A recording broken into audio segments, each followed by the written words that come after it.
Jaksa menuntut Richard Eliezer dengan pidana 12 tahun penjara meskipun berstatus justice collaborator atau penguak fakta.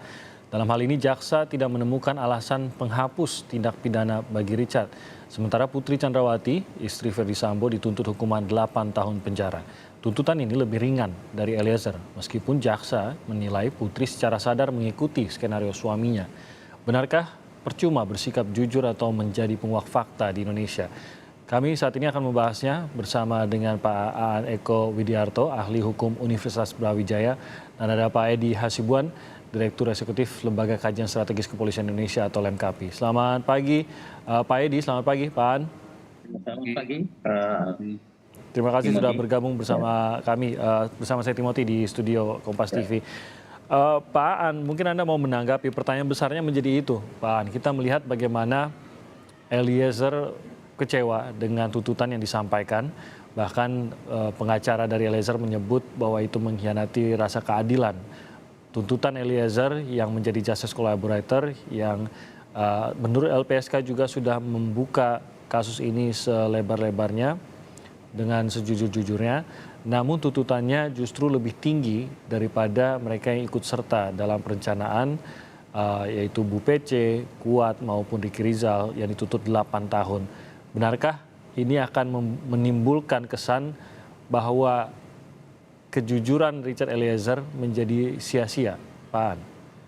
Ya, baik, terima kasih Mas Timothy. Memang menjadi seorang justice collaborator itu sangat berat. Kenapa?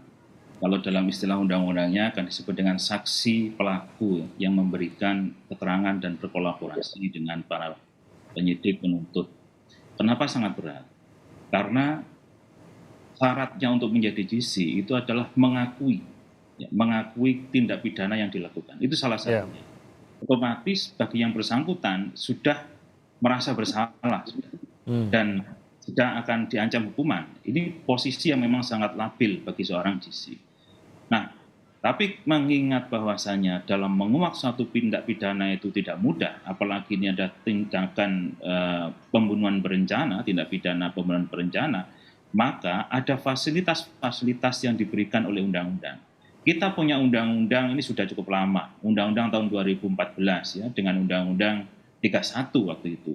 Kemudian diubah dengan undang-undang tahun 2016, undang-undang 13. Nah, ini sebenarnya menjamin, dari sisi regulasi kita sudah menjamin, Indonesia sudah menjamin seseorang yang bersedia menjadi justice collaborator. Sudah sangat dijamin, bahkan sudah sangat limitatif, clear tahapannya yang harus dilakukan. Nah, persoalannya adalah apakah ini persoalan substansi normanya yang ada di dalam Undang-Undang Perlindungan Saksi dan Korban, ataukah ini persoalannya adalah di penegakan norma ini. Kemarin kita dengar bahwasanya LPSK juga komplain menyesalkan kondisi jaksa yang tuntutannya sangat tinggi terhadap seorang GC. Dan tadi malam misalnya kita dengar Jampidum menyampaikan bahwasanya loh itu sudah memperhatikan segitu itu 12 tahun. Kan begitu kan dari malam kita. Tadinya lebih tinggi malah seharusnya begitu ya. Bisa saja lebih tinggi. Tapi jangan lupa gitu. Jangan lupa norma yang ada di dalam pasal 10A ya Undang-Undang Perlindungan Saksi dan Korban itu memberikan fasilitas bagi seorang GC, salah satunya adalah hukuman atau penjatuhan pidana yang lebih ringan ya di antara terdakwa lainnya. Ini kan seharusnya yang kita pegang gitu. Kalau sekarang Kuat Ma'ruf dan Ricky Rizal ya ancamannya 8 tahun, itu kan yang paling rendah di perkara ini. Sama PC itu 8 tahun juga kan. Nah 12 kan masih lebih tinggi begitu. Nah sehingga fasilitas ini memang benar masih belum ditegakkan ya sebagaimana normanya, sebagai substansi hukumnya. Jadi ini saya kira adalah persoalan penegakan hukum yang ada di peradilan kita, dan semoga masyarakat tidak menjadi patah hati ya dengan sebagaimana disampaikan Mas Timothy tadi bahwasanya nanti orang akan percuma saja karena awal sudah mengakui yang bersangkutan bersalah dan pasti nanti akan dijatuhi hukuman ya, tapi kemudian tidak ada fasilitasnya, kan menjadi jebakan nantinya. Ini yang kita. Oke. Nah, nah peradilan sendiri Pak An, menurut Anda apakah harus menaruh pertimbangan mengenai apa efek dari tuntutan tersebut sebelum menuntut? Dalam arti begini, apakah harus benar-benar dengan kacamata kuda melihat saja apa saja fakta-faktanya, apa saja informasi maupun yang diyakini oleh jaksa berdasarkan fakta di persidangan, dan menentukan tuntutan sesuai dengan fakta-fakta dan apa yang diyakini tersebut, ataukah tetap harus mempertimbangkan ini seorang justice collaborator. Seorang justice collaborator ini akan menjadi contoh bagi masyarakat, akan menjadi contoh bagi calon justice collaborator lainnya, mungkin dalam kejahatan yang lain begitu. Dan kita ingin agar orang jangan ragu menjadi seorang justice collaborator dengan salah memberikan tuntutan. Apakah itu harusnya menjadi pertimbangan atau tidak sebenarnya dalam persidangan ini, Pak An? Ya, seharusnya menjadi pertimbangan.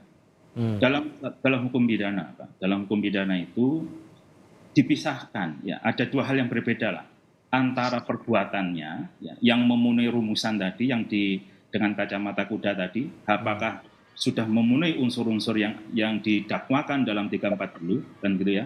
Jadi itu dikonstruksikan oke, sah-sah saja begitu. Itu adalah dari sisi pemenuhan tindak pidananya, ya, dari sisi perbuatannya. Kemudian yang berikutnya, setelah tahap pembuktian ini untuk membuktikan apakah perbuatan itu merupakan suatu tindak pidana sehingga diancam sebagai suatu tindak pidana dengan hukuman tertentu. Nah, baru berikutnya adalah soal pemidanaannya. Mau dipidana, ya, mau dipidana berapa? Ya. Nah, untuk menentukan mau dipidana berapa ini ada dua hal yang dijadikan indikator. Satu adalah yang meringankan, yang kedua adalah yang memperberat. Nah, DC ini adalah salah satu faktor yang meringankan, kan begitu. Terlepas bahwa yang bersangkutan terbukti atau tidak terbukti, ya. Nah, dalam konteks ini kan sebagai DC dari awal kan sudah ngomong, sudah bicara bahwasanya kan begitu kan? Saya bersalah dalam konteks Eliezer, saya yang menembak, kan begitu. Kan jelas menembak itu sudah melanggar hukum, ya toh? Apalagi mengakibatkan ya terbunuhnya orang. Ya. Memang ada dua hal dalam kasus ini. Kalau tembakan dari depan yang mengenai jantung, ya itu akibatnya mengakibatkan pendarahan. Tapi juga ada tembakan dari belakang yang mengenai kepala, itu yang kemudian semakin mati. Ketika Eliezer mengatakan bahwa masih mengerang ketika ditembak dari depan. Nah, jadi penembak kedua yang dari belakang, karena yang ditembak adalah kepala, ya otaknya, maka yang terjadi adalah justru kematiannya di situ. Nah, ini yang bersangkutan sudah mengakui ini. Sudah mengakui bahwa telah membunuh, ya, telah menembak, akibatnya nyawanya terampas begitu. Nah, sekarang persoalannya dengan adanya GC, ini mau dihukum berapa? Kan tinggal itu saja. Soal pemidanaannya, mau dipidana berapa? Nah, untuk itu maka ada faktor yang meringankan tadi, salah satunya. Yang itu tidak dimiliki oleh FS. Kemarin jaksa mengatakan bahwasanya untuk FS tidak ada faktor-faktor yang meringankan, adanya memberatkan semua.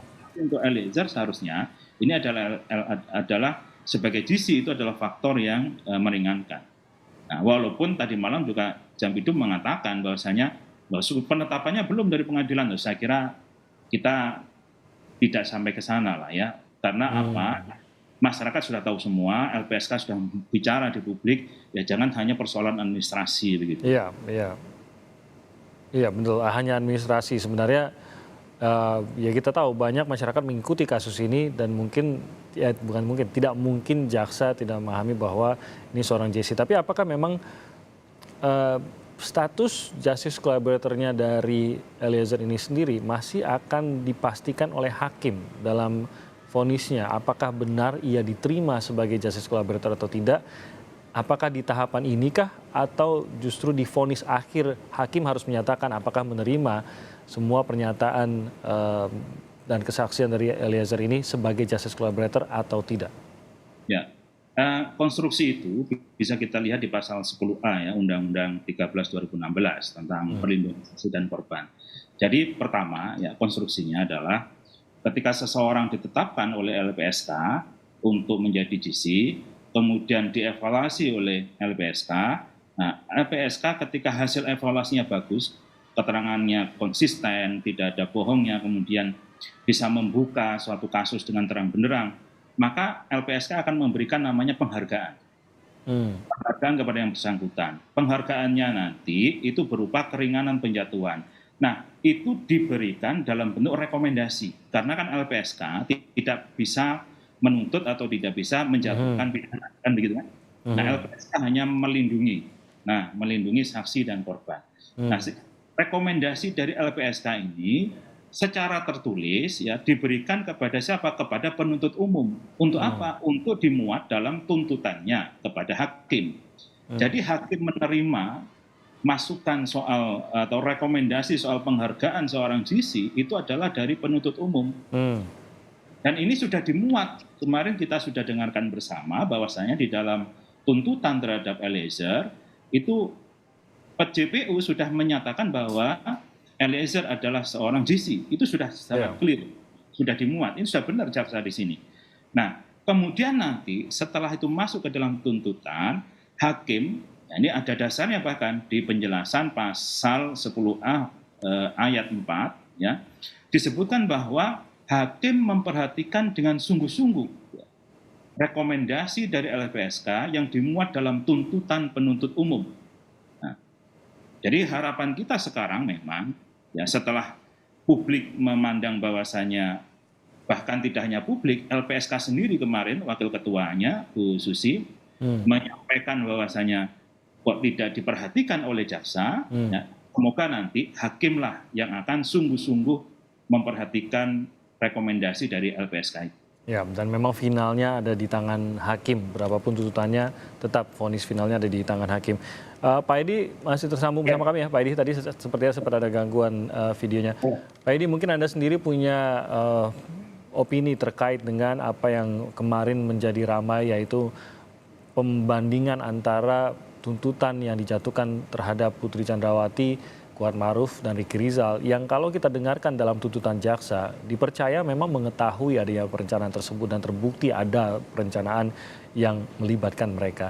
Tapi di sisi lain Eliezer yang seorang justice collaborator justru mendapatkan tuntutan yang lebih tinggi. Mungkin Anda sendiri punya pendapat atas hal ini? Ya, saya kira memang ya tentu saja memang saya kira jaksa punya pertimbangannya untuk mereka semua ya.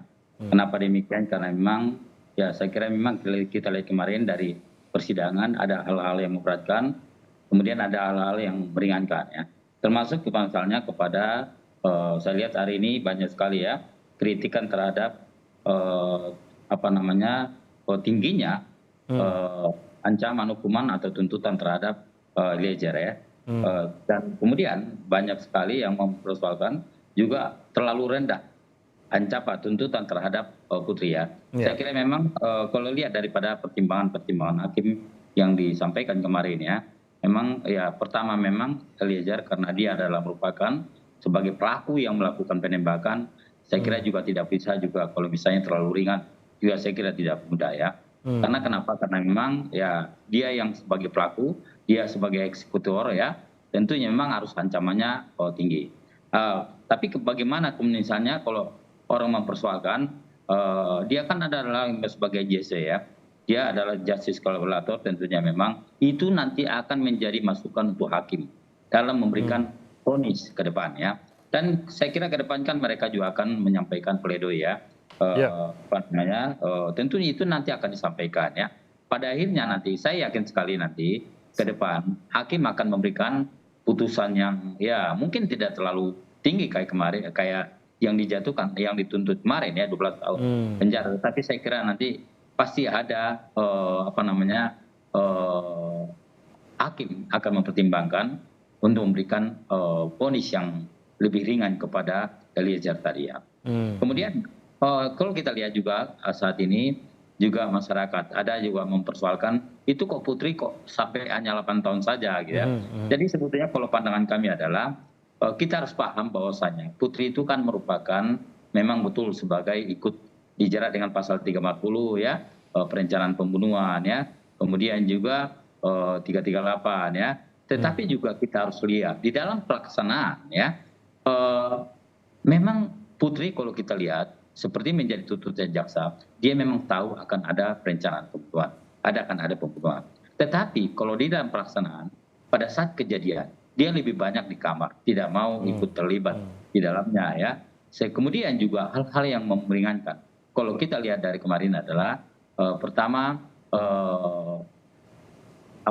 si Putri juga kalau kita lihat juga dia sangat kooperatif ya. tidak mempersulit proses persidangan ya. Namun juga yang memberatkan tentunya kalau kita lihat Putri juga suka berbelit-belit. Tentunya ini akan menjadi ya. Kita lihat nanti di dalam vonis ya, di dalam vonis hakim nanti itu memang itu merupakan tuntutan. Tapi sebetulnya bisa lebih berat, bisa lebih ringan nanti. Pada akhirnya putusan daripada hakim.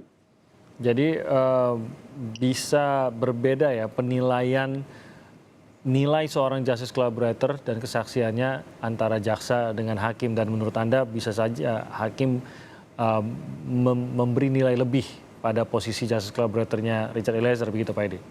Ya, saya kira demikian karena memang pada akhirnya nanti kan hakimlah yang akan memberikan putusan, hakimlah yang akan memberikan vonis ya kepada Eliezer ya. Bahwasanya saya kira tidak mungkin kalau misalnya dia tidak mendapatkan pembelaan. Termasuk misalnya kalau kita lihat kemarin dia juga sudah mau berterus terang, kemudian sampai kasus ini terbongkar. Saya kira juga salah satunya adalah peran daripada Eliezer yang tentu akan juga mendapatkan penghormatan, mendapatkan penghargaan daripada para aparat penegak hukumnya.